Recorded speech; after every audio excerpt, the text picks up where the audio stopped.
Pangulong Ferdinand Marcos Jr. abay hindi raw uugod-ugod. Grabe naman yung uugod-ugod. Oo, Bagets pa si sino ba nagsabi nun, ha? Di ba parang Grabe nakakabuhat naman, pa nga ng no? 10 kilos of rice. Oo. Nakakatakbo-takbo pa. Yan po'y ayon mismo kay Executive Secretary Ralph Recto. Ating alamin detalye sa report ni RH14 Let Narciso. Miss Let. Ray Mistea bumanat sa Executive Secretary Ralph Recto sa mga naninira sa kalusugan sa Pangulong Bongbong Marcos. Sa aktibidad dito sa Batangas na dinaluhan ng Pangulo, ibinita ni Recto kung paanong magtrabaho si Pangulong Marcos mula umaga hanggang gabi. Ayon kay Recto, si PBBM ang nagsisilbing alarm clock niya sa umaga at kahit oras na ng pagtulog ay tumatawag o nagpapadala pa ng mga mensahe.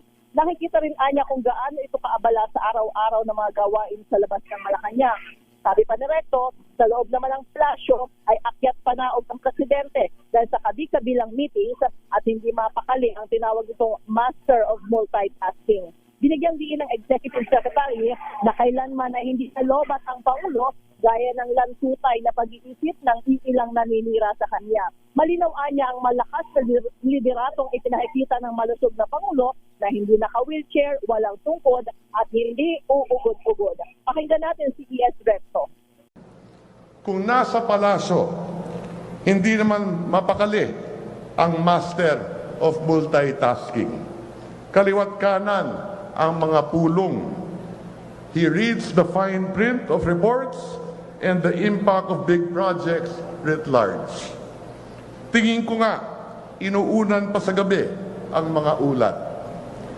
Kaya hindi po yan ang diskarte ng isang low-bat na leader. Tulad ng paninira ng kakarampot na lagtutay ang mga isip. This is a high-energy presidency of a healthy leader. Walang wheelchair, walang tungkod at hindi uugod-ugod.